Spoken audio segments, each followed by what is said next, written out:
right, welcome back to another episode of the Blitz the Bookie podcast. I'm Charlie Winkle, joined as always by Anthony Roberts.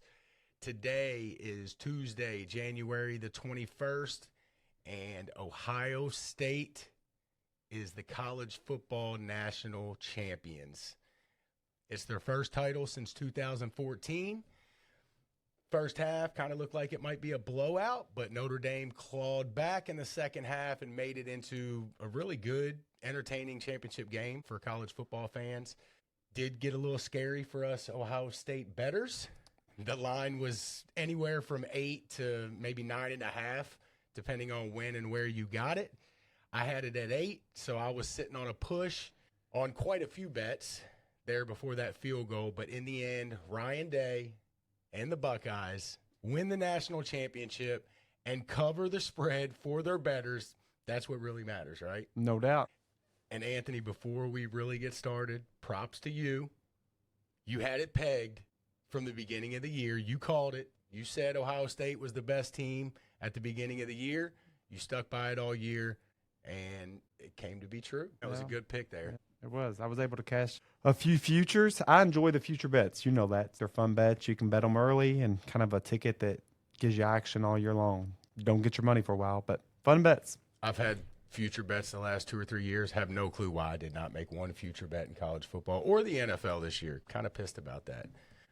All right, guys, thank you all for listening. As always, we appreciate you taking the time out of your day to check us out. Don't forget to like and subscribe on all your favorite streaming platforms.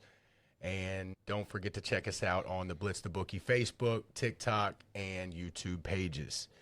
All right, Anthony, before we get into all the football, yesterday was a big day. It was. Yesterday was Monday, big day for America. We won't get into the politics, but USA, USA, great day to be an American. No doubt. I watched a lot of it. Did you watch any of it? I watched more of the inauguration yesterday than I ever have in my life. I watched a little bit of it. Look, I'm a conservative. I'll say it. But I've always believed that you support whoever's in office. I've said that even when a lot of my conservative friends didn't agree with that. Whoever's in office, you should get behind them. And I've always believed that. I always will. So everybody, let's get behind Trump. Economy's a little rough right now, guys. If you work in sales, you're a contractor, whatever you are, you can feel it. You're going to the grocery store. It's tough. I'm not blaming that on nobody, But all I'm saying is I think the people spoke during the election, and people were ready for a change. And hopefully this works out. I thought he did a very good job last time with the economy. Let's see if he can get it turned back around now, because the economy does need some help right now. I don't know how fast he can get it done. Don't even know if he can get it done, but my faith's in him, my hope's in him, my confidence is in him, so let's go get it. I love what Trump did last time. I think he's going to do a great job this time, but what gives me even more hope is that I feel like the other side is actually halfway supporting him now. I think they had to. I think their party spoke. He was able to get a decent amount of those voters to come over to the other side. I'm not even so much talking about the voters. I'm talking about the actual politicians. Okay. The Democrats are going to work with him a lot more this time. He didn't have a shot the first time. Everybody was against him. Sure. They even talked about it in the inauguration, how last time during his inauguration there was protest outside and all kinds of craziness. And this one was more of a celebration. And I do think that the other side politically is going to be more willing to work with him on issues this time around. Sure. So in my opinion, Charlie, the reason that is, that's the greatest thing about our political system. It kind of corrects itself. Whenever one side goes too far right or the other side goes too far left, the people talk, the people vote, and they bring you back in order. And I think that's what happened. The other side just went a little bit too far outside of the realm of whatever everyday people want. And the election happened and the people spoke. So if you're a politician on the other side, I think you had no choice but to work and try to change, because if not, you're going to keep losing elections. And Republicans had to do it different times, maybe even did it a little bit last time. I thought last time they kind of got beat on the internet game, but whatever they need to do, whatever changes they need to make, they'll make it because they're politicians, and that's on both sides. And those votes that they lost this time, they have 4 years to try to get those votes back. and working with Trump a little better this time will help them gain some of those supporters back. The next election, Trump will be out of years, so it'd be a fresh election. Great day to be an American. It really was. I had fun watching it. I'm 43 years old and have really never got into the inauguration, but I thought it was pretty cool. I'll probably watch every time now. If I'm not working, it was 0 degrees yesterday, so I wasn't working yesterday is probably the reason I was watching it. All right, on from the politics. That's it. That's all you get. If you want your politic fix, you're going to have to go somewhere else. Anthony, there was also some NFL. We'll get into the football here just in a little bit. We don't have a ton of football. We got two championship games in the NFL, and college football's over. Yeah. We'll look back at the championship game and, of course, preview the NFL games. Before we get into that, I know we had a talk and had a little idea of talking about some crazy bets that we've heard of in the past, or maybe even that we've made on our own. Yep. Before we get into it, so we were talking last night on the phone for 5 or 10 minutes about possibly talking about this topic. And when we get off the phone, 5 minutes later, I get on TikTok, and the first post that I see on TikTok is about some crazy ass bet, some crazy parlay ticket. Got to turn that stuff on your phone off. Yeah, don't just be scared of the Chinese. We got to be scared of our own people too, because they're listening in too. They're all listening. It's crazy how it does that, though. I mean, I know it's not like that's the first time I've ever noticed that. I know they do that, but it was just. I remember when it first started doing it, like when they first start using that technology and that kind of marketing, it freaked me out. I remember it freaked me out. And then I found out my brother told me you could turn it off. He turns it off on all his stuff. I leave it on, so it's kind of nice. I mean, it markets to you things you're talking about, things that are in your life at that moment, but at the same time, it's like. Stay in your lane. Stay in your lane. Yeah, it is a little scary. So I'll start off with the one I saw, unless you want to start, Anthony. No, go ahead. So get on TikTok, and very first post I see is. And before you get started, I think these stories are only going to get bigger and better with the big wins, because now betting is legal in a lot of places. So people are spending very little amounts of money to play these big parlays. Years ago, gambling was kind of vanilla. You couldn't play a 25-team parlay. Not all websites allowed you to do that. Not all bookies allowed you to do that. Nobody would have the money to pay it out. But now with DraftKings and all these big companies involved, you can essentially play $1 million parlay, I think. Can't you, Charlie? I guess you could. Years ago, you couldn't do that. Yeah, because your local bookie's not paying that. No. So the bet that I saw, and I'm going to be completely honest here, I don't know if this is real. It almost seems like it's not. It's on the internet. That's how crazy this ticket is. 14-leg parlay, 85 cents this person bet to win $147,000. Being 85 cents, do you think it was his last 85? I'm going to say it is his last 85. It had to be. I do stuff like that sometimes. Everybody does. Yeah, if I got let's just say I got $54.27 in my account, well, I'm probably going to have a $54.27 bet. Yep. Or I could see if something crazy happened, maybe a 27-cent bet, which I don't know that I've ever done. But it had to be that, 85 cents, unless you're just making 50 cent, 75, 85 cent bets. But and some people do that. For those people, that's awesome. You know, first thing with the new betting technology and the casinos online, that allows a player that maybe can't afford to play bigger bets. A buddy of mine, he bets like $5 a game. Some people might think, well, why waste your time? That's what's good for him. I've always said the bet amount does not matter. It don't. It doesn't matter. If your budget is $50, you can bet a week, and you're looking to make $200. Yep. And you make $125. You're a winner, dude. Yeah, you're probably not going to lose as much. Just because you're not betting $100 or $1,000 a game, everybody can't do that. It's not always about the money either. It's about the victory. You bet what you're willing to lose, and everybody's different when it comes to that. Bookies for years, some bookies would have like $30 minimums, $40 minimums. You had to bet that or they weren't going to take it. Well, for some people, maybe they're a $10 better or a $15 better. And so for them, that's what's great about the new stuff. So look at this number real quick. You're about 150,000 to 1 because that's almost $1. It's 147,000. So it's essentially 173,000. Well, It's 100. It's 173,000 to 1 is what it is. 173,000 to 1. Yep. That's a big one though. I would love to hit 14 legs, 173,000 to 1. It looks like they finished it off with a future bet on Ohio State to win the championship last night. That was their final leg. So they let it go all the way. They didn't cash out. You think they hedged or they? I'm not sure. It looks like they won. It looks like they won it. I would say they were a nervous wreck. You had to make a hedge bet on that, right? Yeah. I made a hedge bet on my 2,700. So yeah, I can only imagine what they did. So here's some other bets on it that are just. Let me make you sick for a second. So that's 173,000 to 1 odds, which are great odds. We would only dream to hit something that big. This would make you sick. Probably never want to play the Powerball ticket again. Odds of winning the Powerball 1 in 292 million to get that combination correctly. Yep, that's not happening. No. Some of these bets on this ticket, I don't even know what they are.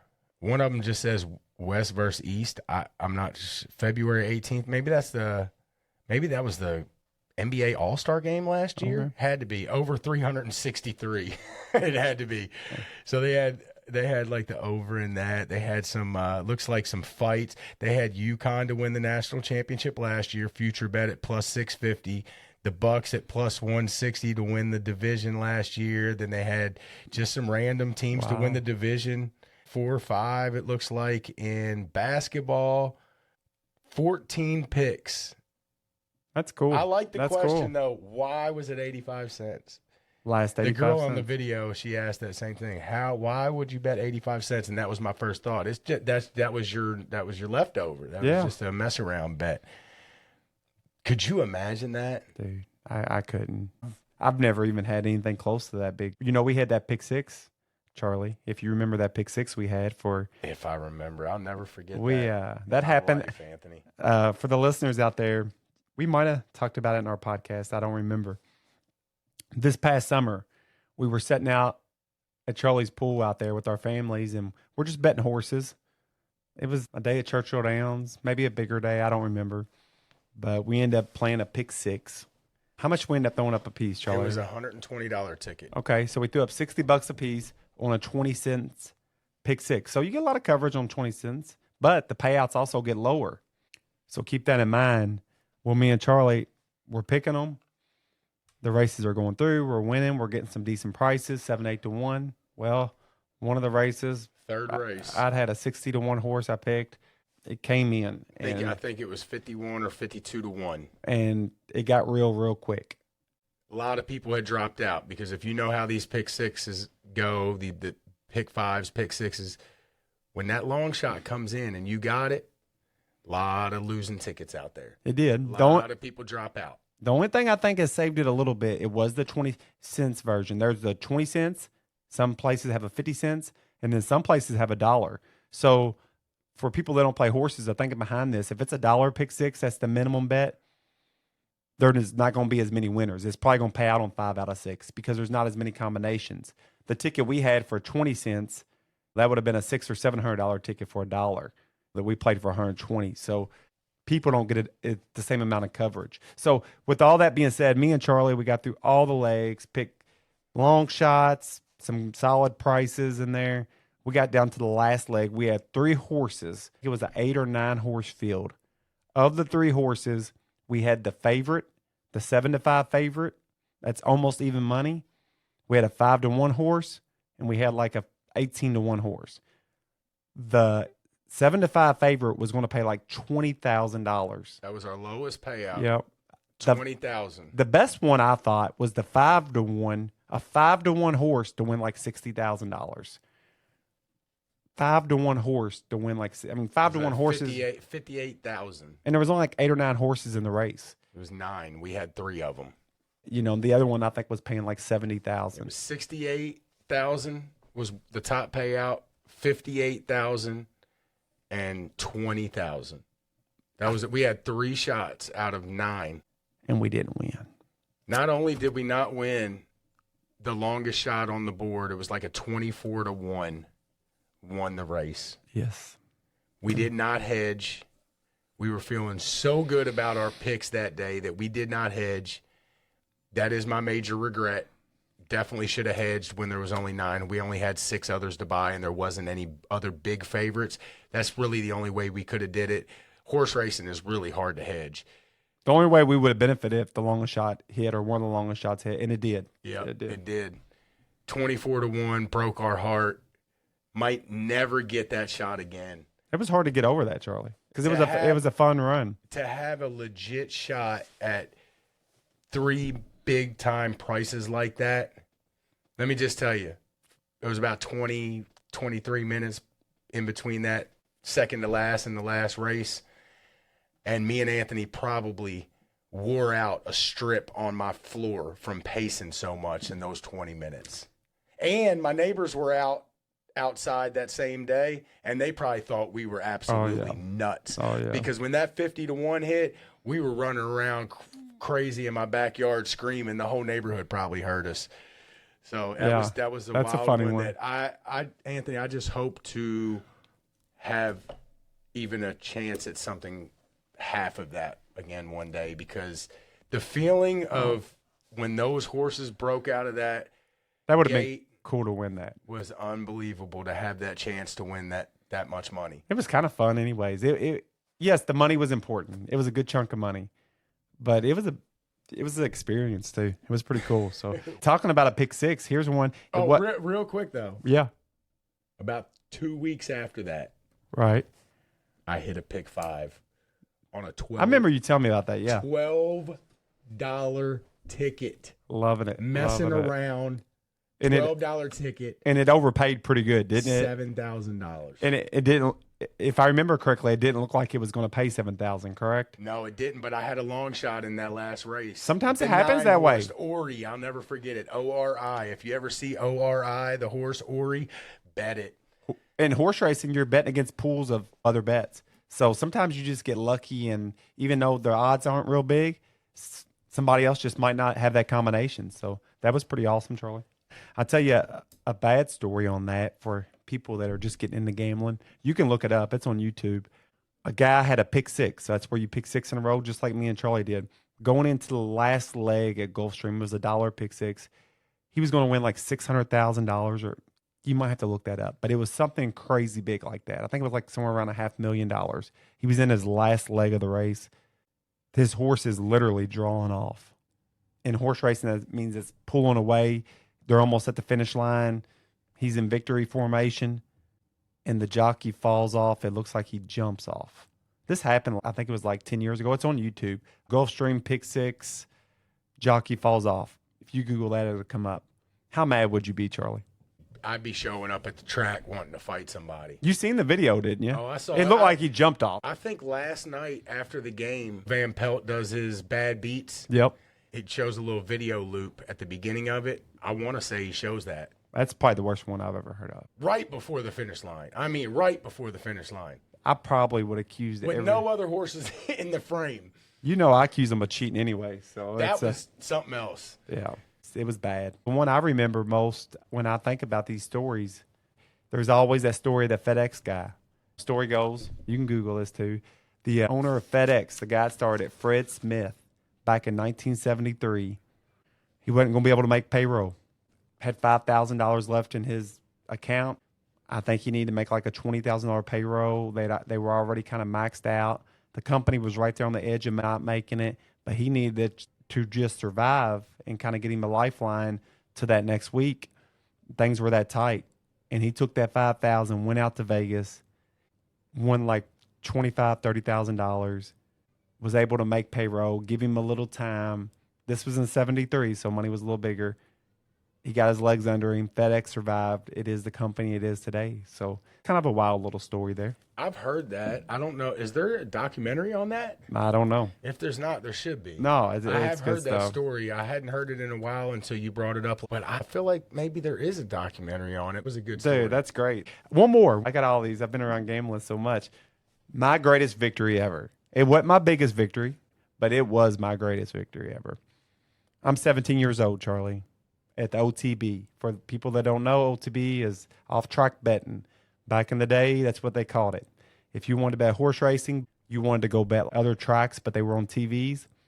That was kind of a new thing at the time. They had a place where the casino is now here in Louisville. I was working at KFC, Charlie. Wasn't making much money. I'd worked all kinds of hours. I made like a $400 paycheck for 2 weeks. Probably worked a lot of hours. After school, wasn't even old enough to bet, but I was in there betting and they allowed me to bet. I had lost all 400 of it. I was walking out of the place sad. Lost 2 weeks worth of work. High school kid. Wasn't even old enough to bet. Borderline wanted to go ask for my money back, but I wasn't raised that way. Walking out there, just head down. That was a lot of money to me at 17 years old. Had $1 in my pocket.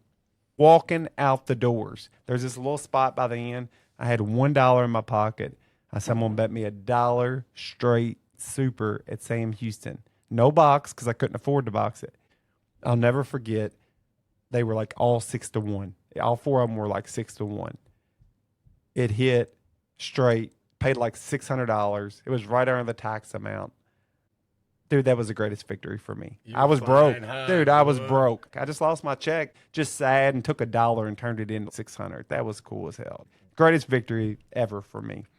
Off of $1, that's... Yeah, especially when you're 17, 16 and you're broke. You just spent your money that you worked for 2 weeks because you're a degenerate gambler at 16, 17. You weren't even... I wasn't even old enough to gamble. Then you get 600 to 1 odds on your last bet. I'll tell you how bad it was. I didn't even have enough courage to go cash the ticket because I was scared they were going to try to keep the ticket on me. And I had my mind made up. If they did that to me, I was going to ask for my money back that I'd lost as an underage bettor. But then I knew I'd get banned out of there. I didn't want that. So don't do that. I went and gave it to my dad. My dad came up there and cashed it. Yeah, don't do that. I know somebody that banned themselves from a similar place to that, and it's a lifetime. Yeah. You can't get out for of life. Don't for do, life. Unless you want to. Some people, if you need to, do it. Yeah. But I do know that cannot be reversed. So I don't know if Churchill's like that, but casinos are like that. Yeah. Just some good stories we wanted to share with y'all. We've been around gambling a long time, and you're going to get your own stories. If you're just new to gambling, you're going to have your stories. You know, you have your mortgage payment. You only got half of it. You need to double it up so you can make the full one. Your wife don't know about it. You got it on a ball game, and you're in there sweating it out. You'll have your story soon enough, and if you might already have some. You'll be like your boy in Al Pacino in Two for the Money. You ever seen Two for the Money? No, I haven't. Pacino and McConaughey. You never seen that movie? I think I have, yeah. Oh, it's a great movie. It's actually McConaughey plays Brandon Lang, who Brandon Lang is supposedly a big-time handicapper. The movie's really good. Pacino's character gets all caught up, and he's making Brandon Lang, or McConaughey is playing Brandon Lang, and Pacino's guy gets all caught up and just betting on his picks, loses pretty much all of his money until that last game where McConaughey comes through with the big pick and everybody wins at the end. But it's not how it always ends. No, it's not. It's not how it always ends. I'll never forget one time I was probably 19, 20. I'll leave it at this. I got into a bookie for like $4,000 or $5,000. Had no business betting that much money, but I did. And we'd been paying each other back and forth, winning and losing. I remember going to him and just telling him. I gave him $2,000. I actually had the money to pay him, but it was going to break me at the time. Like all the money I had saved, I didn't want that. So I took him like $2,000. These guys, I was scared to death of them. But I manned up. I went in there, told him. He actually handled it really well. And once I paid him off, they always had a lot of respect for me and that I paid my debt and came in there like a man and settled it up. So did you have to go in like the back room? Yeah, pretty much. Yeah, no, I really did. I was scared. But I had $2,000, so I thought, at least they know I got something here. I manned up and did it, and those guys always told me, this is when bookies were big. They said, if you ever need another bet up, your money, your credit was always good here. Where were you at, the Bada Bing, or you was at the Tiggo Bitties? Yeah, somewhere like that. Back room? Back room. It literally was a back room. You're scared as shit. I was. Already sick about losing that much money. Chasing money. I guarantee it. We've all been there. I think it was March Madness, Charlie. I literally think I bet 10 games. In my mind, I was thinking, well, I got some playbacks there. All this won't go bad. I think I was losing every game like on last second shots, and it unfolded right in front of my eyes. I went like 0-10. Sucks. Yeah. Sucks. We've all been there, but in all seriousness, guys, we all gamble. We all have fun with it, but do it responsibly. I've always said I'm not willing to lose my paycheck. Yeah. Now, when I was younger, it was a lot different, but now I do gamble. I love gambling, but I don't like losing. So I limit my losses for sure. Make sure you do that, guys. Don't lose everything you got. The money's one thing. You'll end up losing everything. Your marriage, everything. It's not worth all that. I love gambling. My kids know that I gamble, but I do try to not hide it, but I try to at least kind of hide it. I don't like Rex gambling. I grew up around it as a kid, Charlie, and I've let him gamble a few times. But, a lot of people think, well, you don't let him. No, I don't, because I grew up around it. When I was a kid, I lost a lot of money. I was an undisciplined gambler. I was just learning. You learn a lot. You planned it because, look, this is just like a drug. I actually went to GA for, when I was 21 years old, Gamblers Anonymous. My mom told me to go there. I ended up going there. I wasn't ordered or nothing. And I went there, and the guy said, I've been addicted to crack, cocaine. He said, there's only so much of that I can do before I pass out. He said, I can go in a casino and lose every bit of money I got tonight. Listen, guys, I've seen it happen. I've seen it happen to people that I care about and love. I've seen people lose retirements. And you don't hear about this because we don't have DraftKings and stuff as sponsors. This is one of my biggest arguments. I'm happy there's gambling now legal, but one of the drawbacks and the reason people voted against it for so many years was because how will it affect the families. And I think you will start to see that a little bit, that people having problems with it, maybe spending too much money on it and stuff like that. I hope we don't see those problems, but it definitely hits you like a drug. All right, let's get into the gambling. Let's do it so we can get our fix in. I won some money last night, Anthony. I won some money. How about you? Did you win some money last night? I won some money. Yes, sir. I won some money. Sir. I won let's some get money. into that game. Notre Dame, the opening drive was impressive. I thought it took everything it had out of them, though, Charlie. But, yeah, they grinded it out. I thought if they're going to win, this is how they're going to have to win. And that's what I said it last week on the episode. Yep. They needed to find a way to play from ahead. They did. They did for about 3 minutes. They did. And once Ohio State – look, in my all honesty, Charlie, I know Notre Dame made an interesting late, but I feel like a big part of that was just Ohio State got conservative. They had they had that turnover down there too. Notre Dame got a 3rd and 19 pass interference call. They converted 3 or 4 fourth downs. And still, even that, I felt like Ohio State was all right. So they made it interesting. They did. They did make it interesting. But first drive for Ohio State's defense is almost what they needed because they got kicked in the teeth on that first drive. Riley Leonard looked like a damn bowling ball out there doing whatever he wanted. They drove right down. Took a long time. Would they take 10 minutes? Yeah, it was.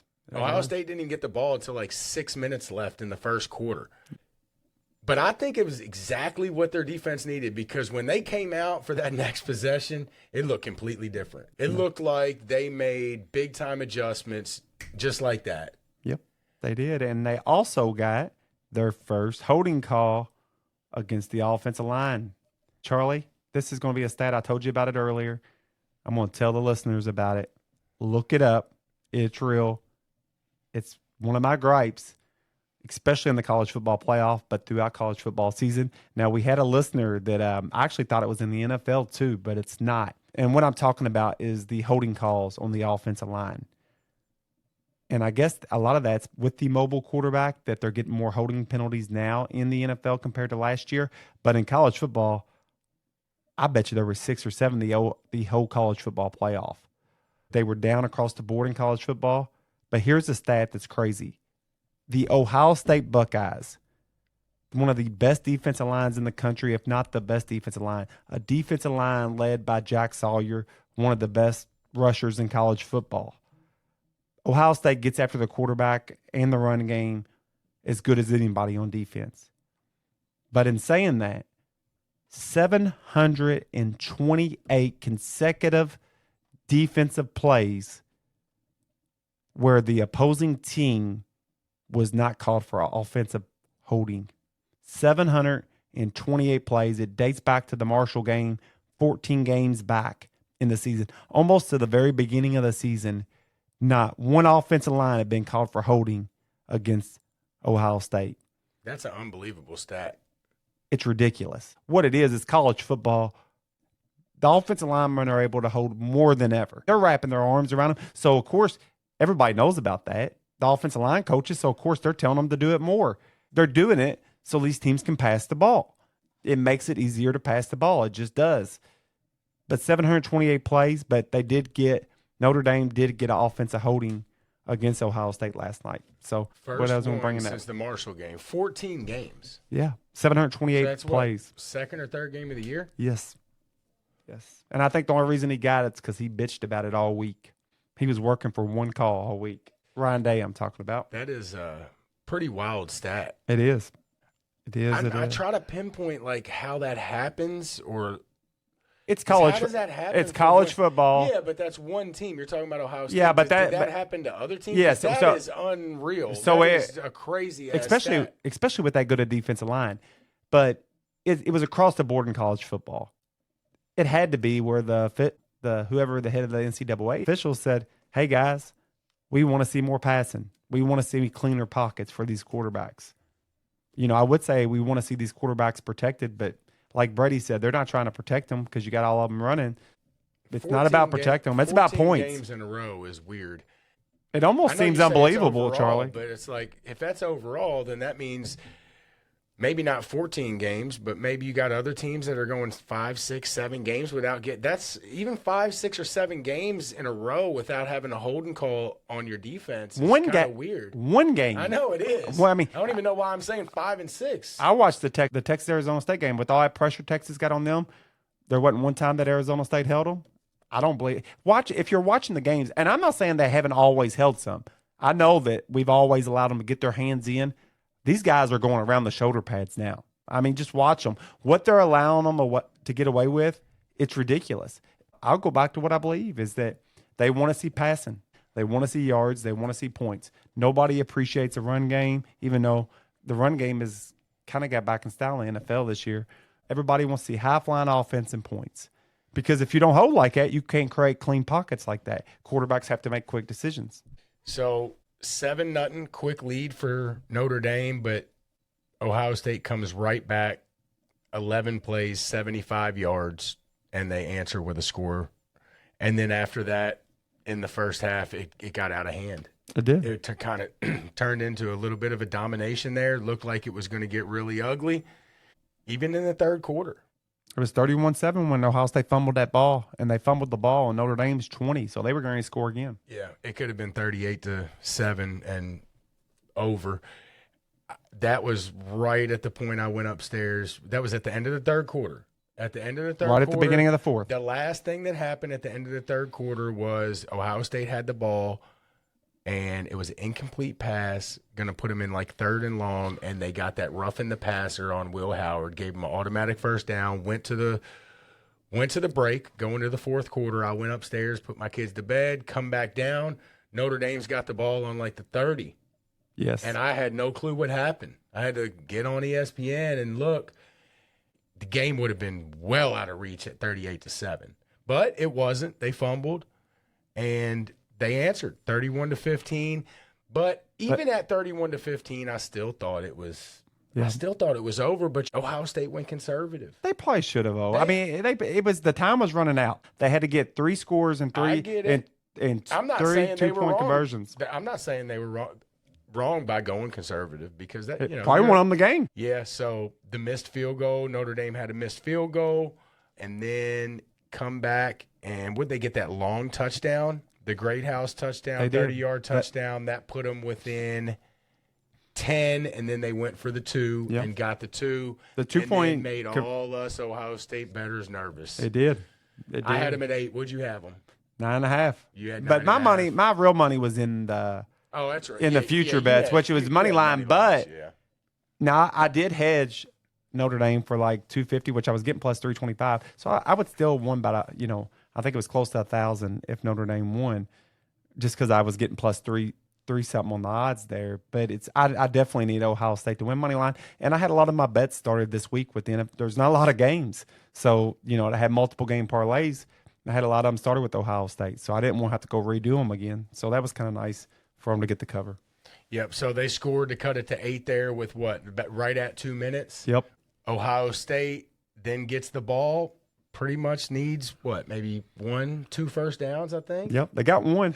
They got the one, and they were keeping it Will Howard's hand. They're playing Will, super conservative. That last drive, this drive that we're talking about now, this is the drive that won Will Howard the MVP. I agree. Because without this drive here, the Judkins, the boy from Mississippi, three touchdowns, he would have got that MVP. But this drive, of course, was finished off by the big time throw on 3rd and 11. I think they could have on their own 34. I truly believe they could have done that. I understand why they went conservative because there was only so much time left. Well, you're just looking for 1 or 2 first downs right there. Yeah, as soon as they needed to score, they were able to score. They didn't throw it until that 3rd and 11. No, they ran. Will Howard run. Will Howard run.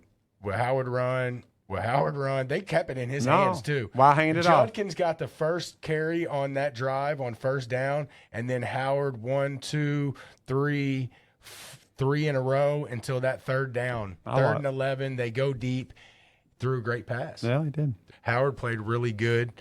Of course, what am I doing at that point when they catch that? Counting the seconds. I'm counting the seconds. I was too. How many times have we done that in the past couple of weeks? I feel like we've done it like 4 or 5 times in the past 2 weeks. And we'll get into that some with the NFL here in a minute. Man, I was counting. Doing it in my head real quick. We got the 2-minute warning. I'm trying to figure it out, and I think, we're gonna have. We got this. We got this. About 15 seconds left, and in my head, I'm like, they ain't gonna run around for 15 seconds, are they? Yeah. They ain't gonna try to run around and throw this thing up into the stands like Arizona State did a handful of weeks back, are they? No, it came down to just the kick. A little too much time left. They had to kick the field goal. They didn't really talk about it on the TV, but he kind of squeaked that in there. Yeah. I feel like he felt good about it, though. It was angling in, but boy, it got kind of close to that goalpost. Well, Will Howard went that way on purpose. Set up for the kicker. That must be a kick that he's comfortable with that. It was a little too close for my comfort. I don't think it registered to anybody because the kick was so short and it got there quick. But man, it was a little too close for my comfort. Yeah. But they got it and they got the cover there. Ryan Day got the monkey off his back. Congratulations to Ryan Day. I've always thought Ryan Day was a good coach. Guy he played for, Oregon's ex-coach. Chip Kelly also coached the Eagles. He was his OC this year. Ryan Day's done awesome at Ohio State, but of course he's struggled against Michigan. But has done awesome in the other games. But there's people, he was actually, people saying he should be on the hot seat. I didn't agree with that. I know he's had the bug against Michigan, but he's had them top 5 in the country almost every year. They need to shut up for a while. Would you agree with that? Yeah. Winning a national title, He's got free pass now for a long time. Does Chip Kelly stay with him, or does Chip Kelly move on? Did you see the stat last night they put on the screen during the game of his win percentage? He's got the 3rd best win percentage in college football history. Oh, I guarantee it. He's got a good one. He don't lose much. So, the championship, he's got a free pass for, I'd say, 5 years. Maybe at Ohio State. Maybe in 2 years they'll You know who I feel bad for? Who's that? My boy. Who's that? Kyle McCord. Kyle McCord was sitting at home last night thinking, I could have done that. Maybe. I feel bad for that kid because he's a good player. I like Will Howard. I like him a lot. McCord wasn't running the ball like that. But is he that much better than McCord? McCord might have been McCord's probably the better passer. How much does that add being able to be a runner? Look, there's no doubt in my mind that McCord is a good passer. And he's up there in that Syracuse offense where they pass it all the time. The guy was a 5-star quarterback coming out of high school. He can sling it, but he was very limited athletically, very limited. They did him wrong, man. Lost. Oh, How many games they lose last year? He left. 1, 2. Mm-hmm. Ran him out. He left. He didn't leave my ass. They ran his ass out. He did leave, but I'm with you. They ran him out. I never did understand it because I didn't think the reason they lost or their offense struggled. Last year was him. Their defense was stout last year. Their offense struggled at times last year. Well, congrats to Ryan Day, Ohio State. Congrats to Notre Dame. Yeah. They had a good year. 2 big spenders. Congrats to Freeman. Good coach, good upcoming young coach. I like the guy a lot. I did think it was a little bonehead play there. Halfway through the 3rd quarter, fake punt on your own 37-yard line. think it I does. think they only got a field goal out of that, but still, I guess he was kind of thinking like I was watching. This game's probably about over. Yeah. I would have He just shouldn't have thought that, though, as a coach. That was a bad move. Maybe it ended up costing him, but I don't think that's what cost him the game. But it's just not. I don't. Teams that was play different. Fourth quarter, yeah, I get it. But there was a handful of minutes left in the third quarter. I want to say half of the third quarter was left when he did that. I thought that was probably the one boneheaded thing he's done the whole playoffs, because he's coached really good. I like some of the moves that he's made coaching-wise throughout the playoffs. And Notre Dame, they got money. Yeah, they got money. They got money. And they're going to continue to get money with the way it's set up, and they don't have to share any of that money with any other teams. They're going to benefit more than anybody. They're just going to keep reloading every single year. No doubt. You know, I'm not as big on Freeman as you are, and I'm not saying I think he's horrible. I think he had two of the best coordinators in the country working for him, in Golden and what's his face that was at LSU and the Bengals. He got a lot of pump last night. Mike Dumbrook. They talked about him a lot. He got a lot of. Who's that? Freeman? No, Dumbrook. Oh yeah, he got a lot of camera time. The guy can coach. Yeah, so congratulations to both of them. Good game. I'm glad Notre Dame come back and at least made it a little bit interesting, just as a football fan. I agree with that, no doubt. I don't like seeing the blowout. I like winning my bets. I hated that I kind of thought my bet was in my back pocket there, and then they came back. But like I said, Charlie sent me the text domination. Put the jinx on it right there. So that was early. It was. Always. It was domination at that point. I looked at my son. I said, Charlie done put the jinx. My son thinks it's over once they get a 10-point lead. Seven. It's over. Lead, it's over. Does Charlie do that, or is he pretty? Does he understand? Like Rex understands it. He just thinks just because somebody got the lead, it's done. No, I think Charlie and Nate actually, when they were going to bed last night, even though I do think it was kind of a ploy to maybe get me to try to let them stay up a little bit longer. Right. They said, "Oh, they can still come back. They can still come back." Oh yeah. I said, I don't know. And as soon as I come back down.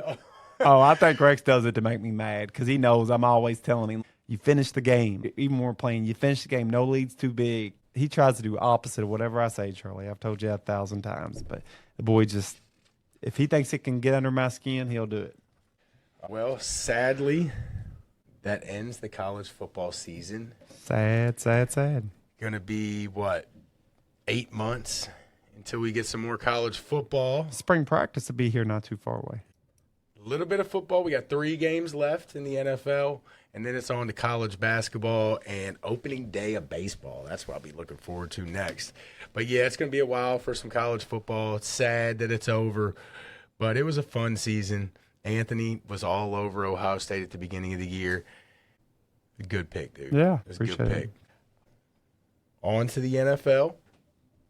Some good games last week, much better than the wild card. Actually, before we get on, you told me something earlier. Only one underdog in the whole college football playoff. One underdog covered. All the favorites actually won the game money line. Yes. Every favorite won the game. Check me on that, but I'm almost positive that's what it is, guys. So if one of the listeners says I'm wrong, but I don't think I'm wrong. Who went off the favorite in the Notre Dame-Georgia game? Notre Dame went off the favorite, right? Yeah, they did. I think they were -1. Yeah, I think you're right. Yeah, Notre Dame went off the favorite. In the Notre Dame-Penn State game, Notre Dame went off the favorite, correct? Yeah, I think they were -1. Yep. So, yeah, the favorite actually won every game, and it covered every game besides the Texas-Arizona State game. Covered every game except one, and won every game. Pretty crazy. To me, the performance of the playoffs, I would bet Texas against them. I think it was a one-off, but maybe it wasn't. But I will tip my hat to the guy, both of them, Levitt and Scatterbo from Arizona State. Performance of the playoff. It was like surreal. I seen a guy throwing up, yelling, running over people, quarterback wiggling out of crazy pressure. Then the 4'8" running back Scatterbo going out for a 60, 70-yard pass over the shoulder. That don't happen. Guy has looks like Mike Tyson, short arms, short legs. That was the performance of the playoff, hands down. He actually got the MVP of that game being on the losing team. How often does that happen, Charlie? Very rare for that to happen. It was. You had Jake the Snake Plumber over there, had them all fired up. I kept wanting the doctor to go out over there and check out Scatterboo. I knew he was concussed, but Arizona State said let him play. The United doctors should probably be in trouble. There's no doubt he was concussed, right? There's no doubt, Charlie. He looked like it. Or that or on steroids, roaring out or something. I don't know. Took that big hit, and then he went over and threw up and started yelling. I mean, it was wild. Well, it looks like Vegas knows what they're talking about when they set them odds for college football. They do. I'm just saying. I'm not saying they get them all on point because they don't. They're wrong on they don't hit the spread all the time, right on the nose. But maybe Vegas should pick the top 12. I don't know who's been saying that, but you know, none of the teams that had the top 4 seeds, none of them won a game. No, the Final Four was. They were all played in the first round. Yeah, the Final Four. The numbers was what 5. It's like 5, 6, 7, 9 or something. I don't know exactly what it was, but there was no 1, 2, 3, or 4. And not just that, but all favorites won the game. So that shows you the better teams were in those games, because it ain't like they won and then they went to a neutral field and they were underdog and won.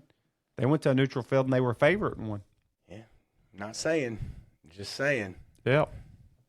All right, NFL. Anthony, last week had some better games. First game of the week, Kansas City and Houston. I think the story of that game was the refs.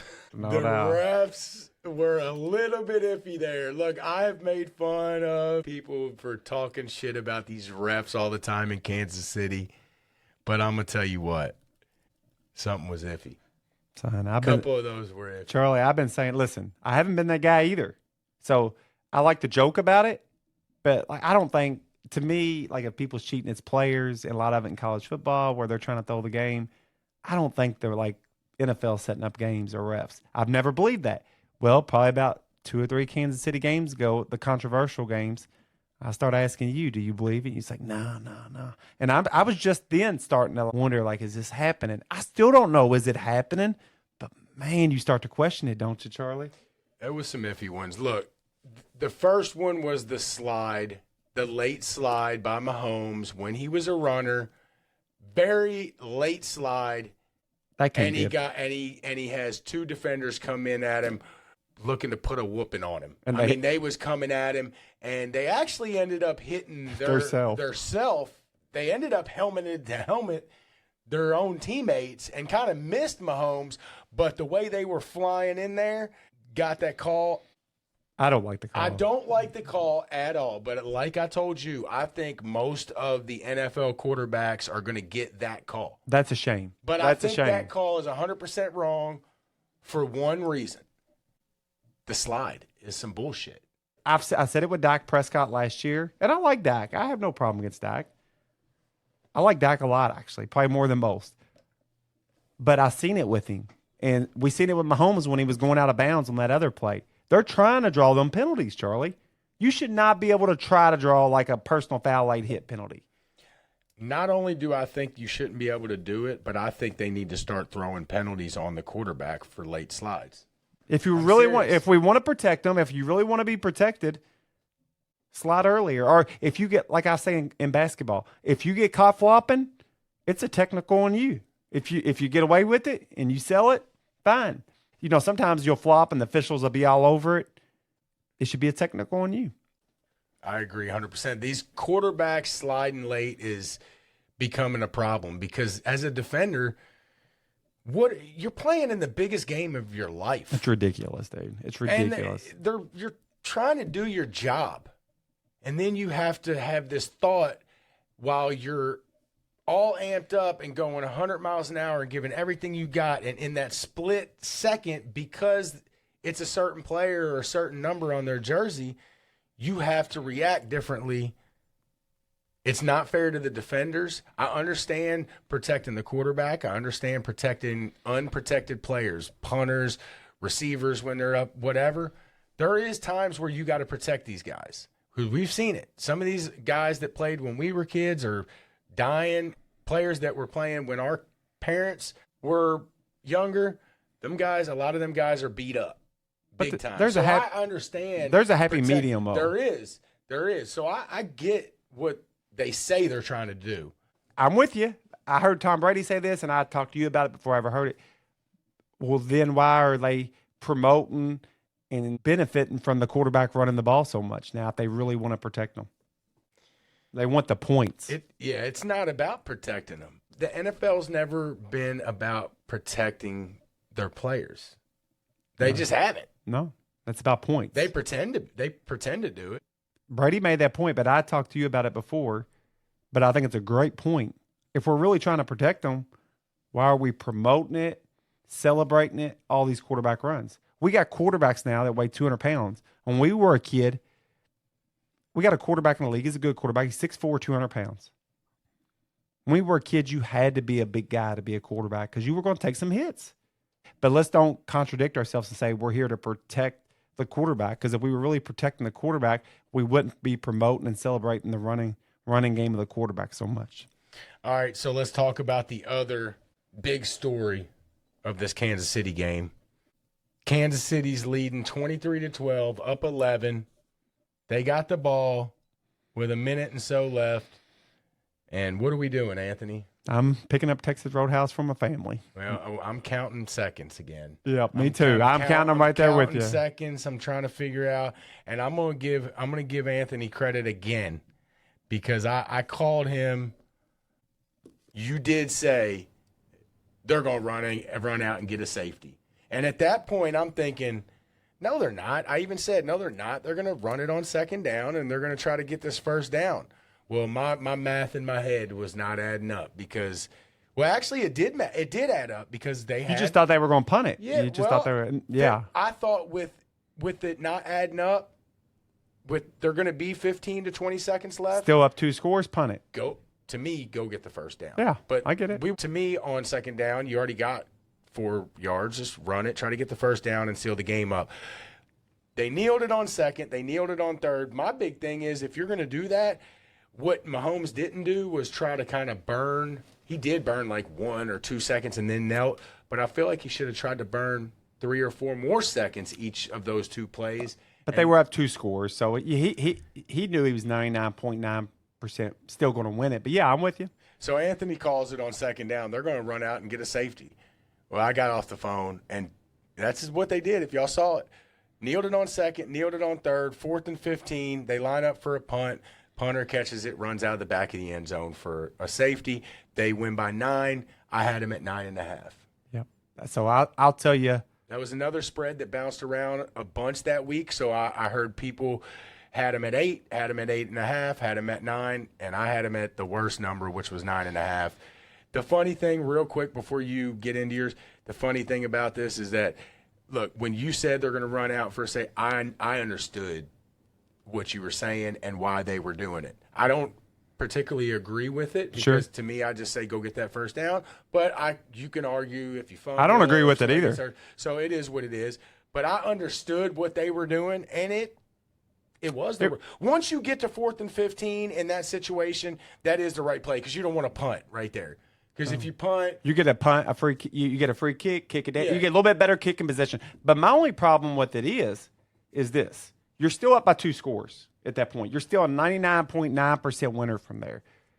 Yeah, but with that way about taking a safety, you're probably a 99.99% winner from there. It moves it up, but you're going to win. You're still up 2 scores, 15 seconds to go. They literally would have to block the kick, get it, and there would probably only be 4 seconds left. They'd have to kick onside kicks, which they can't advance. The game would be over. It was mathematically over anyways. And so my only argument with it is I see the football play in it. But where I get mad at Andy Reid, take care of your fans. Take care of your fans. Ryan Day, he figured out a way to cover, That's right. That's right. For his bettors, didn't he? Yeah, I'm just saying though. I mean, like I've always said on this show, I never went gambling in football to cross because. But he wants Andy Reid to cover for us. Yes. But do it. Listen, if it was, I would not be upset if it was anything like if it was going to take it from 99.9 to just 99. Heck yeah, you got to do the right football. That's almost 1%. But we are talking about you were going to win it either way. It was almost impossible to lose it from there. You gave yourself a little bit better kicking position at that point. You got people betting these games. They're your fans. That's who's bets on you, is people that like you. No, I don't like it, Andy. I don't like it. I definitely see the football play. That's what made me think of it. You know, I thought, man, he's still going to be down 2 scores. He'll take the safety, have a better spot to kick from. But at the end of the day, they were going to cover either way. Tell you something crazy about mine, Charlie. So I had them at 9.5 too. Well, I get looking through my tickets. Half my bets were at 9.5. Half of them were at 9. I don't have an app. I make them all in person. I made them all at the same time. Well, it hit me. When I was making my bet, something came up and said, well, line has moved right in the middle of me going to hit accept. Do you want to take them at 9.5? I never really think about odds a lot. I always just take I don't buy odds. I just say, you know, it is what it is. I like them at that. I got to take them. Well, it asked me that 9.5. That was it. And so half my bets were at 9 and half of them were at 9.5. I thought they were all at 9.5. I got looking through my bets and I had some at 9. So I got pushed on a few of them, but it still cost me a decent little chunk of money. Cost me too, and cost us on all 4 of our Blitz the Bookie parlays. Well, I still argue with Charlie. He knows I've been arguing, but No, I know we said 9.5 on the show. I think he got the wrong line. I'd love to give us the win. I think he got I've seen nowhere where they were 9.5 on Wednesday. I believe. I know we said it on here. I got it right here. If you remember on the show, I said, "Are you sure, Charlie?" We usually double check, and yeah, we did. I marked them out. I believe I don't you. got it marked down. I do believe you, but I check. Like there's websites you can go on. It shows you the odds tracker throughout the week. It actually shows you every hour of the week in Vegas. You know, it didn't move the 9.5 to late. So I was trying to give us credit on Blitz the Bookie, but we did say 9.5 on the show. Fair enough. Charlie is right on that. We did. The funny part though was I understood what was going on, but there was I seen a lot of people, even in some group texts that I was in, they had no clue what the hell. Oh, they're cheating. Oh, they're cheating. They're trying to get. Oh, Vegas is cheating. It was the right play once you get to 4th and 15. Yeah. But my thing is, don't get to 4th and 2nd down, run the ball, get 6 yards, and then kneel it out and win. Or if you're trying to do this, it was 15 seconds left on that 4th down play. If on 2nd down, if Mahomes burns 3 more seconds, and on 3rd down, he burns 3 more seconds by backpedaling or whatever. Now there's 9 or 8 seconds left. I think with 9 or 8 seconds left, your punter might be able to mess around for 1, 2, 3, and punt it as high and as far as he possibly can and just hope by the time it lands, the game's over, right? They weren't thinking about the bettors. Or maybe they were thinking about the other side of the bet. I don't know, but they didn't have the bettors in their mind. My big thing is your bettors are your fans. I understand. But we're living in a betting world. You're making money off that. There's money coming into you as a team because of betting. I don't want you to make decisions based off betting, and never. But I do think. But I do. Well, it's because both ways the odds are you're going to win the game. But tell your quarterback to burn more than 1 or 2 seconds before you kneel it down. Yeah, we're going to have 15. We need to get it to under 10. Yeah, he wasn't worried. He had a 2-score lead. I'm with you. You know how mad I was. So Kansas City, again, they're headed to the AFC Championship. Did anybody doubt it?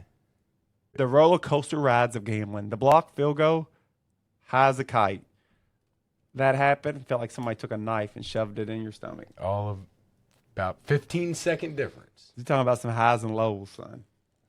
Almost happened again last night with Ohio State, dude. It did. It did. I know. It did. All right, Saturday night, the upset of the week.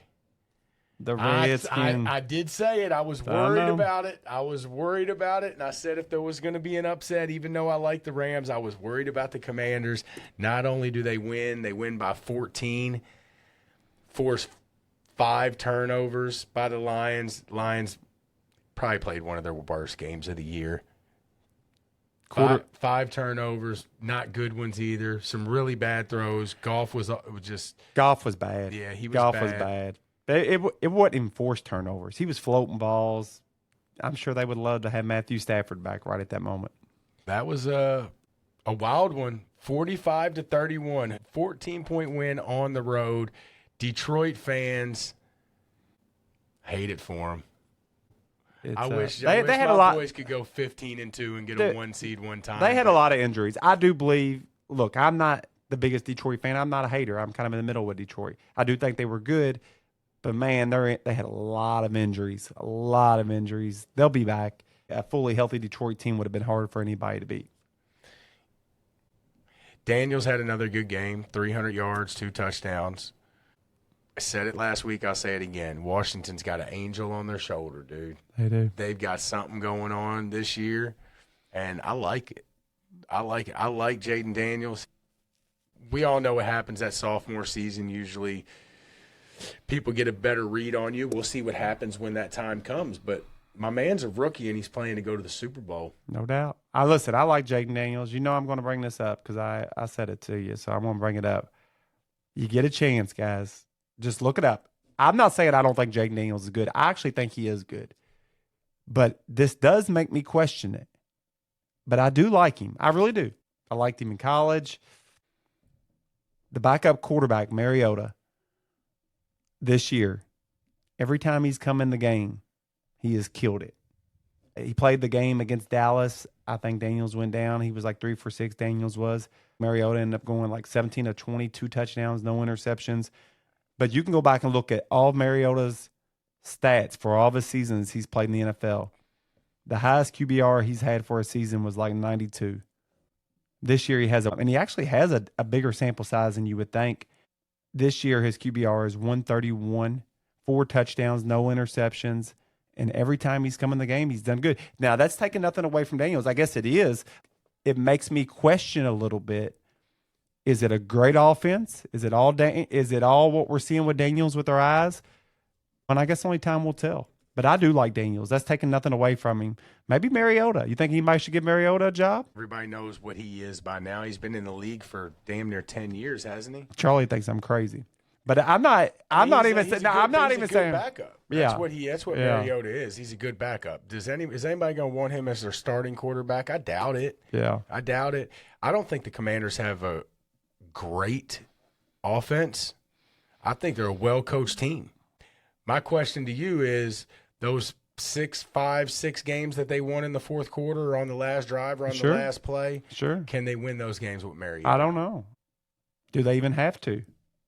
I don't, and that's ridiculous that I'm saying that. Mariota would have him up 14 at that I'm just saying, dude, I'm saying go look at the numbers. Go look at that. Would have them up 14. They wouldn't even have lost 5 games this That's year. right. They'd have probably only lost 2, and they'd have never been in a close game. Yep. You know it? So, yeah. Guys, I know that's ridiculous, but I'm just saying to you, every time he's come in the game this year, he ain't just put up solid numbers. He's put up really good numbers when he's come in. So just check it out when you get a second. Go look at it.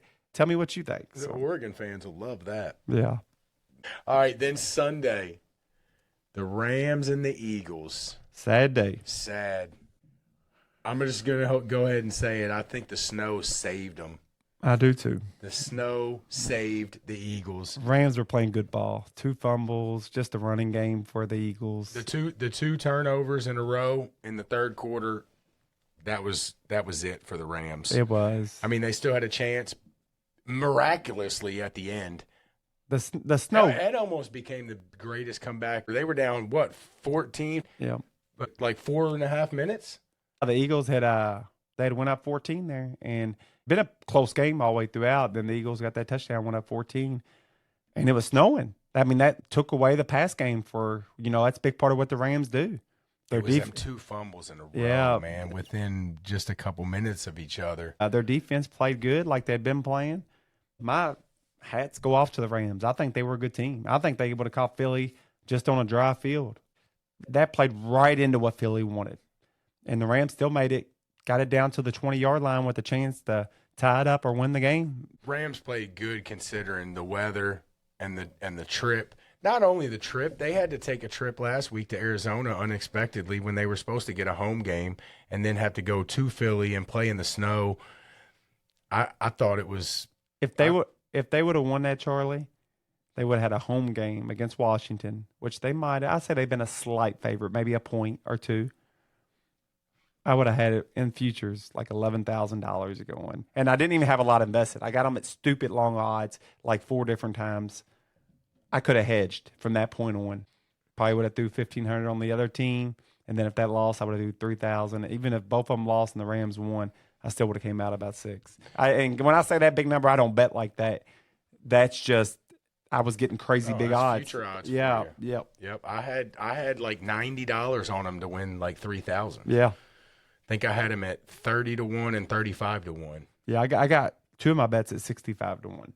The 2 turnovers in a row there in the third quarter, one by Williams and then the other one by Stafford, looked like he almost damn laid the ball on the ground. You want to talk about cheating? Stafford might be cheating. It looked like he just threw the ball on the ground, just let it go. I know he didn't, but it damn sure looked like he did.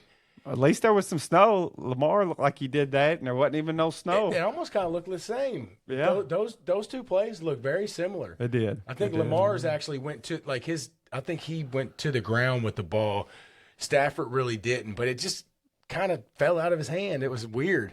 Those 2 turnovers right there, that was just it, man. I know they tried to come back there at the end, but the reason they kind of got back in the game, same reason Notre Dame got back in the game, Philly was playing conservative, plus Hurts was hurt, so he couldn't do a whole lot.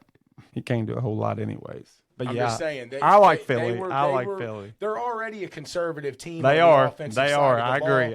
That's fair. That's very fair. And then Hurts is banged up, and they're up 15. That's how they play. They slowed it down, which is what they do, but it gave the Rams a chance. It did. It did, and they almost did it, man. They almost did it. The third down sack. Yes. 3rd and 2. Guy missed his block. Why don't you run that? I know I always criticize the play calling. I probably should shut up because I feel like I do that. It's easy to do. It's fun. But it's man, fun. it's 3rd and 2. There was how much time was? It was a minute 14 left. I know they didn't have timeouts, but it didn't matter. They were on 13. The time did not matter at that point. Minute and 14 left. 3rd and 2 on the 13. Dude, you got to run the ball. Monday morning quarterbacking. They dropped back in a 9-yard sack, and then. I'm gonna be honest. The last throw there was probably the worst throw that Stafford had all game. Didn't even really give the guy a chance. I'm not sure if it was maybe a bit of miscommunication on that play. It looked a little bit weird. Stafford doesn't usually throw the ball that far out of place, but I did think that was a bad throw. He didn't even really give the guy a chance. So, sucked that it ended that way, but. I had him plus 6.5. I had him plus 7. I did too. So everybody did pretty much they were 6.5 for anybody that bet on that day. So you were good. If you bet the Rams, you had a winner. Good season by the Rams. No doubt. Philly moves on. How many more years Stafford got left in him? I don't know. Hopefully a couple more because I love watching him. They got a good young defense. They got some good receivers with Puka. Stafford, to me, when I watch him, it's like watching Bliss. I enjoy it. It's throwback to the true gunslinger. That's right. There's not many of them left. Nope. I know you've heard us talk about it plenty of times, the quarterback position, but the Rams have one of the true gunslingers that are left in the game. You can see it when he throws his ball. It's so tight. It's so pretty. He throws it right where it needs to be. I'm not saying all the time, but, man, them guys were just so accurate. So they knew what they had to do with the ball. Maybe some of it's because they couldn't move. Man, it's pretty to watch sometimes. And then the last game of the weekend, we said it was going to be the best game of the weekend. The Rams game was pretty good. Yeah. But this was a good game. We knew it would be. Lamar and Josh Allen, the showdown. MVP argument. Ravens first drive, touchdown. Buffalo first drive, touchdown. 2 long drives. I said, oh, shit, we in for some shit right here. And then what happens? Lamar interception, Lamar fumble. Buffalo touchdown, 14-7. Changed the game right there a little bit. Those 2 turnovers, luckily they came early because there was another turnover in the game that was later in the game that looked a lot worse. And it was just bad timing. But 2 turnovers there. Second half, I guess we'll just talk about it. Mark Andrews. Yeah. I don't know if he got back on the plane or the bus.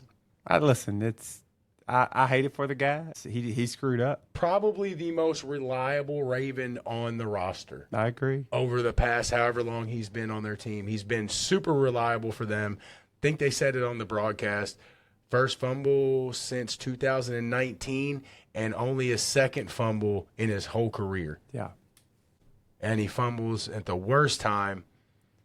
Baltimore stays in it, scores to go down 2-point conversion, hits Andrews right in the hands, bobbles it, drops it. Would have tied the game. Look, let's not pretend that the game was over, that Baltimore was going to win that game, because that was going to tie it up with what? How much time was left, Anthony? A minute and a half. I would have still liked to have minute Buffalo. And 2 timeouts. Just to need to get a field goal. Just to get a field and goal. I felt like when Buffalo needed to move the ball in that game, they were able to. They got conservative there when they had that lead, but I felt like when they needed to move it, they were able to move it.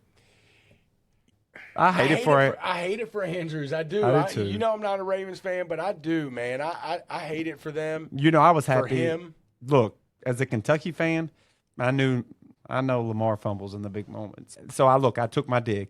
I enjoyed that. But I will say this. I did like how Lamar picked him up after the game on the podium, and I thought that was awesome. I'm not a Lamar fan. And it's not even so much. He played up for a rival team of mine that I hate. And he's good. And he's not the kind of quarterback I like. As far as I like more of a pocket passer. But in saying that, he really picked Mark up after the game. I thought that was really big of him. And my hat goes off to Lamar for picking his dude up. And I think Lamar realized his 2 turnovers were pretty bad. All of them. Yeah. All of them mattered just as much. It just so happened that Andrews happened later in the game. That's right. And then he had the drop, which that compounded the fumble that he had. Poor guy. So I was happy, I was happy too. Look, I picked the Bills. I'm not a Ravens fan, but I've got some of my best friends are Ravens fans. My mom, my stepdad, my whole family up there is all Ravens fans. Is your mom she a Ravens fan? Yeah, she is. Geez.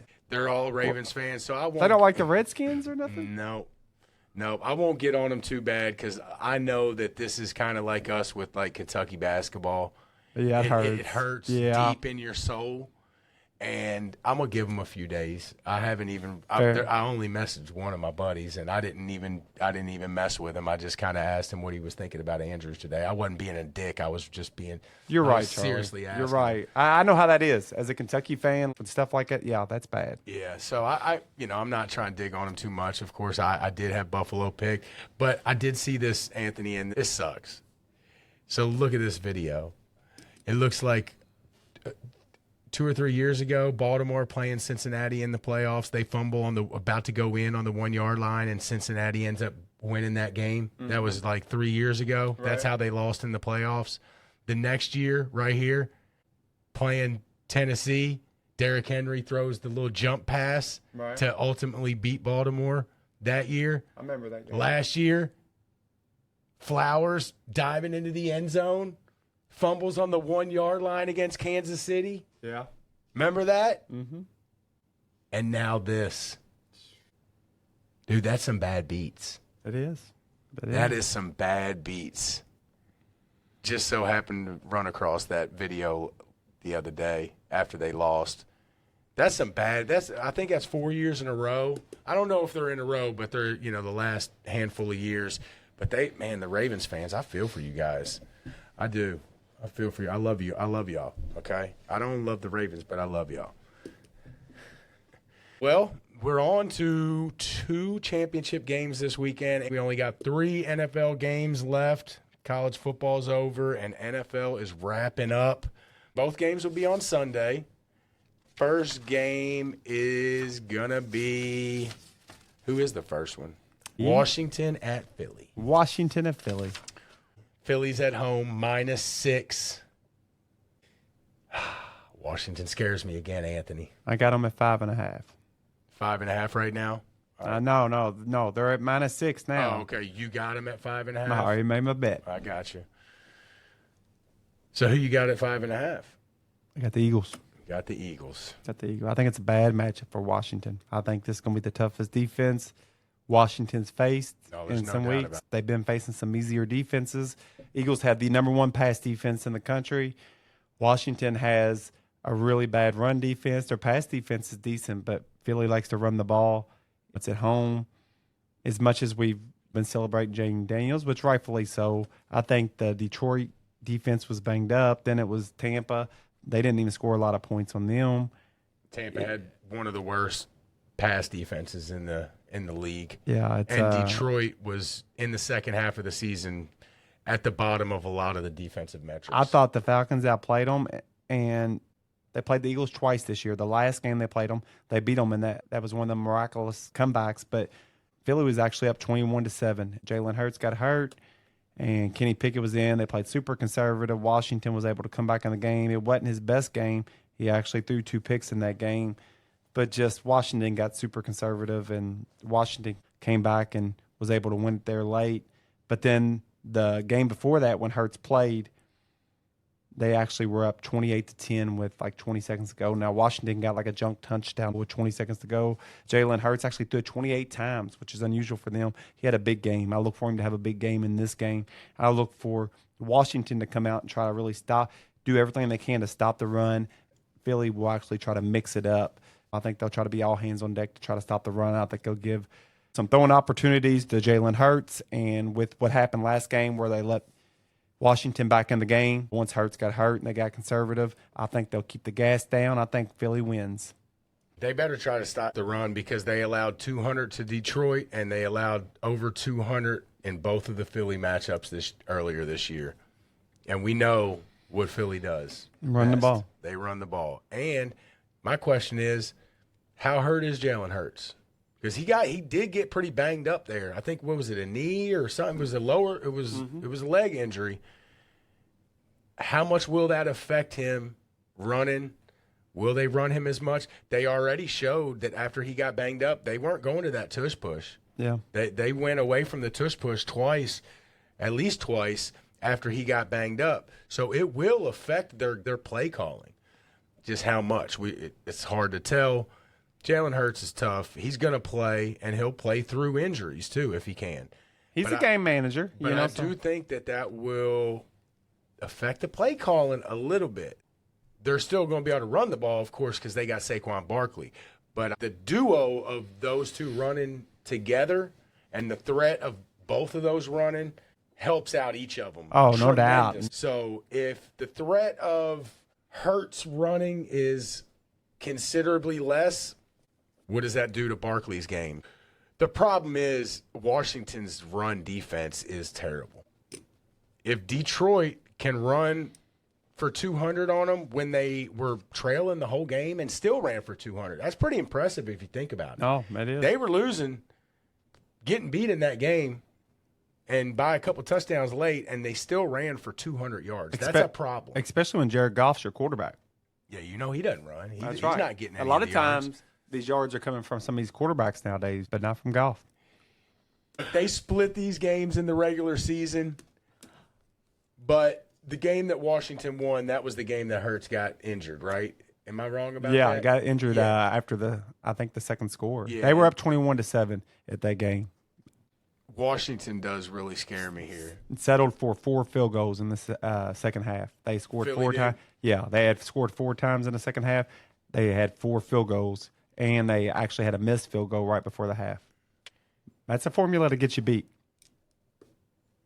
Washington, I think they can win this game. I'm going to take Philly minus the 6 only because the run defense scares me. Washington can put up some points. Philly has the number 1 pass D in the NFL, the little place I look at far as Philly's pass defense? Yes. Yeah. Jaden Daniels is going to be up against it. I know this is a division rival, and y'all know how I feel about division rivals, but this is a rookie on the road in one of the hardest places to play in the NFL. I'm going to take Philly minus 6, but I'm going to be honest, I'll probably have a small money line bet on Washington just to have it.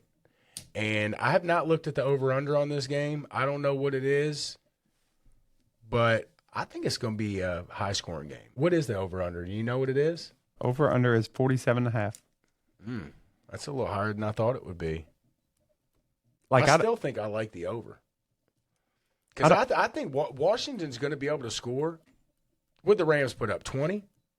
Rams put up 20, 23? What was the final score to that game? I want to say they scored 20. That's on the road in the snow. If they can put up 20, Washington's scoring in the 20s. So I think Philly's going to have to score, especially to cover the number. I think it's a high-scoring game. For the pick, I'm gonna go Philly, but Washington does scare me again. But the luck's got to run out. Rookie quarterback on the road. I don't see the rookie making it to the Super Bowl. Now, will Baltimore fans, will they be pulling against Washington? Is that a rival of theirs up there? No, not really. Okay. No. It should be. You're in the same area? Yeah, I don't think there's a lot of hate for the Redskins. I really don't. Maybe some people do. Maybe that was everybody's team before Baltimore got there. I know they originally. There's probably some that were, yeah. There's probably some. I know a handful of my friends when we were kids, some Dallas fans, some 49ers fans. I didn't know a lot of Redskins fans. I really didn't. Kind of weird because Washington's only 45 minutes away, and there's plenty of them in that area. I just didn't know a ton of them. There's probably Ravens fans that I don't know, man. You change your team if you're a Redskins fan. You jump to the – I don't know. I graduated from U of L, but I was a UK Can't do fan. I didn't switch my team when I started going to U of L. That's UK's rival. Oh, that would never happen. No way. I wore my shirts down there every day. That would never happen. All right, well, that's the first game. And then we got Buffalo at Kansas City. Tough Did game. anybody really doubt that this was going to be the matchup? I know the Ravens fans did, but did anybody else really doubt that this was going to be the AFC Championship I game? doubted it. I was scared of Baltimore, but yeah, I get what you're saying. Here we are. Getting used to this matchup. No doubt. This is becoming a rivalry, maybe like a Tom Brady, Peyton Manning type of thing. These guys are meeting every year in the playoffs, and here we go again. I don't like that Buffalo won the first matchup. I like the revenge factor when it comes to games like this, and it does worry me that Buffalo won that first matchup. I also don't like trends, but I ran across a little trend. Number one seeds in the conference championship game are like 20-5 in the last 25 years. It's a pretty big number. I'm not going to sit here and spit off a bunch of stats for this. We know who these teams are. Yep. But I will say one thing. Buffalo, they struggle on the short, intermediate passes. And Mahomes thrives off of that. Buffalo needs to key on Kelsey and try to stop those short passes and make Mahomes stretch the field on him. He's living and dying by those dump-offs this year. Oh, yeah. And what we've talked about, the buy time and make something happen. He's the king of that too. Lock up 87 and make him beat you deep with some other guys. That's the best I got for you. Ultimately, to me, the stats don't matter in this game. I think it's going to come down to who makes the least amount of mistakes. And look, with these two guys, there might not be any mistakes. Might be zero. If that's the case, who's got the ball last? It's either whoever makes the least mistakes or who ends up with that ball last, because I see this one being a classic. I think it's going to come right down to the end, like most of these games do. I don't think Buffalo makes the mistakes. I've told you all year, Josh Allen is on a mission, taking care of the ball. I think that continues here. But, Anthony, I'm going to take Buffalo, and I've got one main reason why. Because they got an edge with the refs.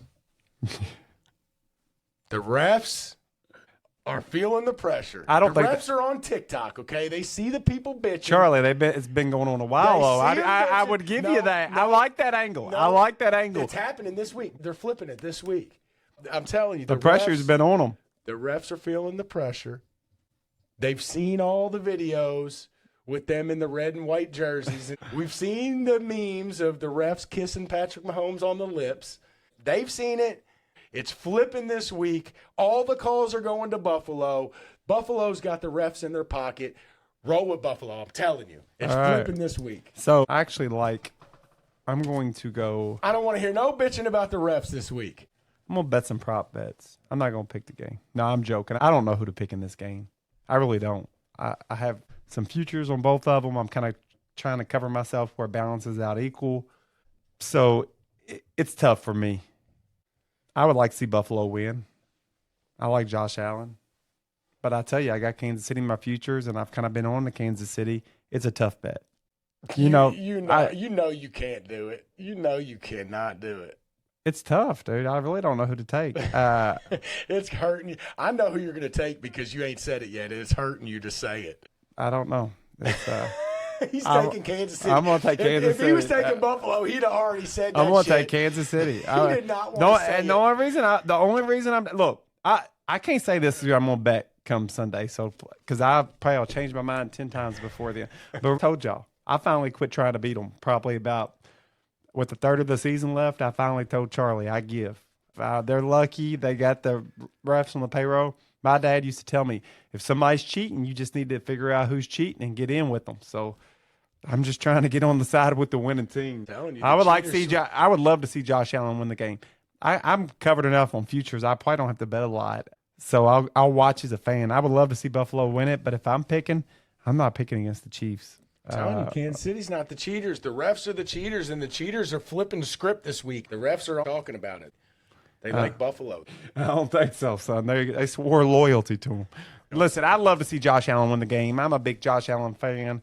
I like McDermott. I like the Bills. I don't even mind Kansas City. Sometimes it seems like they get so lucky.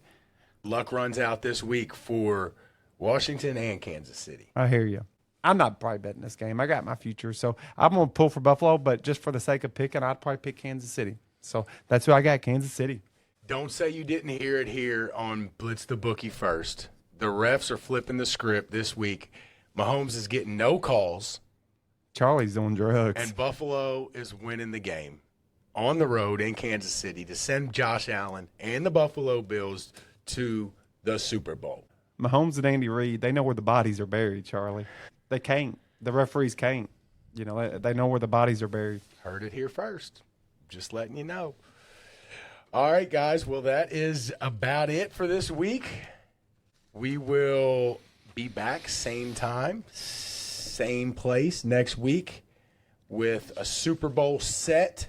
Hopefully, it is Buffalo and Philly. I'd like a Super Bowl. I would like it too. That'd be a good one. Yeah. It was. I know I said Buffalo and Detroit. I was on Buffalo and Philly. I just didn't say it, but whatever. That's all right. I think it's fair. I hate it. I did that when we picked the beginning of the playoffs when we ran through. I just knew I was going to say Buffalo and Philly, and I ended up saying Buffalo and Detroit. But it is what it is. Guys, have fun this week. Win some money. I guess we don't have a Blitz the Bookie parlay this week. Nope. Just bet Philly. That's all we got. I do like Philly. All we got's Philly. We'll catch you next week. We'll be jumping on board with the college basketball a little bit more in these next coming weeks. I think Kentucky is off this week. They play Saturday against Vanderbilt. Vanderbilt just beat Tennessee a couple of days ago. March Madness isn't that far away. Nope. So we'll be jumping into the college basketball here in the next couple of weeks. Guys, have a good weekend. Win some money. Blitz the Bookie. Yep. See y'all. Stay warm out there.